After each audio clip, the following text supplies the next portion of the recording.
কোক ষ্টুডিঅ' ভাৰতৰ মজিয়াত হাতীশালৰ গীত ছমাহজোৰা প্ৰচেষ্টাৰ প্ৰাপ্তি এয়া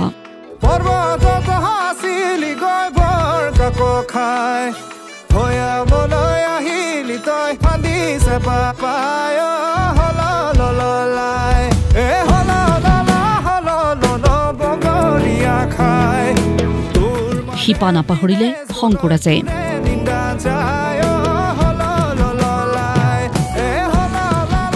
এয়া তিনিচুকীয়াৰ তৰাণী গাঁৱত শংকুৰাজ কোঁৱৰ কাষত হাতীশালৰ ফান্দি শৰৎ মৰাণ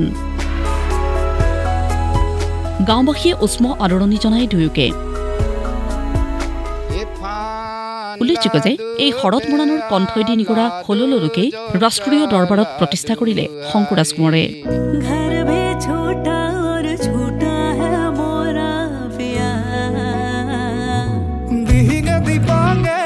সেয়া আছিল ছমাহজোৰা প্ৰচেষ্টা হাতীশালৰ পৰা কোক ষ্টুডিঅ'লৈ হললো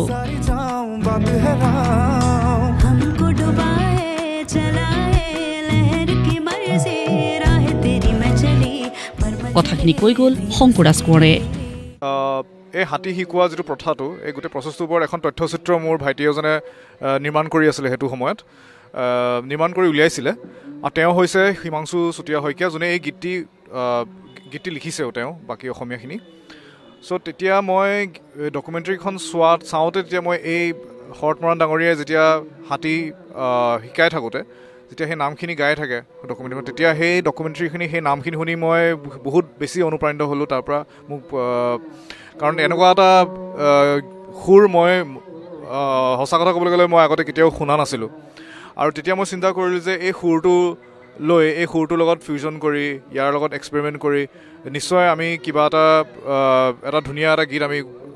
সৃষ্টি কৰিব পাৰোঁ আৰু আমি যেতিয়া কোক ষ্টুডিঅ'লৈ পঠালোঁ কোক ষ্টুডিঅ' ভাৰতলৈ তেখেতসকল যেতিয়া আহিছিল তেতিয়া মই এই গীতটো তেওঁলোকক শুনাইছিলোঁ তেতিয়া তেওঁলোকে খুব ভাল পালে লগালগ এপ্ৰুভ কৰিলে শংকুৰাজে দোহাৰিলে সংগীতৰ শক্তিৰ প্ৰসংগ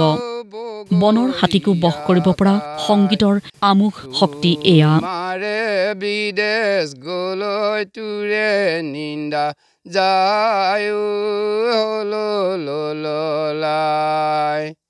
তাকে ভাবিলে আচৰিত লাগে কিবা যেন যাদুকৰী শক্তি আছে পৃথিৱীখনত তেনেকুৱা নিচিনা লাগে কাৰণ সংগীতৰ যিটো শক্তি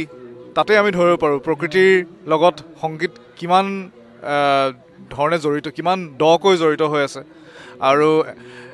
এটা হাতীয়ে আমাৰ কথা মুখেৰে কোৱা কথা নুবুজিবও পাৰে কিন্তু আমাৰ সংগীত বুজি পাই যায় আৰু শৰৎ মৰাণ হললোৰ এই প্ৰসাৰ আৰু প্ৰচাৰ দেখি অতি আপ্লুত পূজা ফান্দিগৰাকী এতিয়ালৈকে ১৩০টা বনৰীয়া হাতী বশ কৰা শৰৎ মৰাণে কৈ গ'ল হাতীশালৰ কথা মই আজি প্ৰায় ১৩০টামান হাতী বশ কৰিছোঁ এইবাৰ এতিয়া প্ৰায় ১০-১২ দিন হৈছে এটা পোৱালি শিকাই আজি মানে আমাৰ এই মানে অনুষ্ঠানস্থলীত আনি প্ৰদৰ্শন কৰিছিলে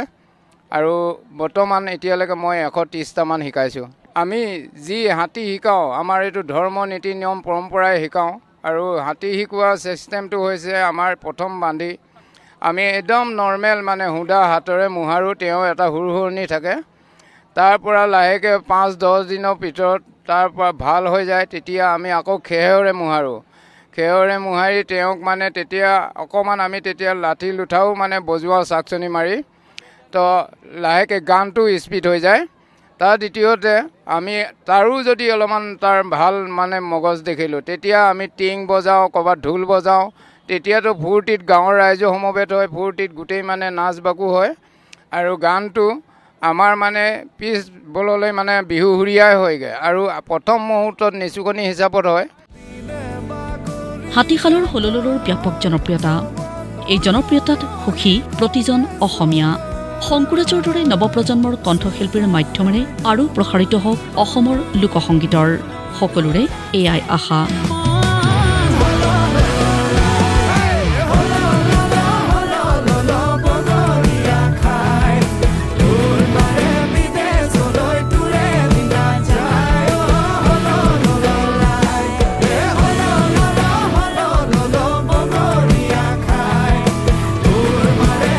ভিডিঅ' জাৰ্নেলিষ্ট প্ৰশান্ত চাহাৰ সহযোগত তিনিচুকীয়াৰ পৰা জিতুল দত্তৰ ৰিপৰ্ট প্ৰতিদিন টাইম।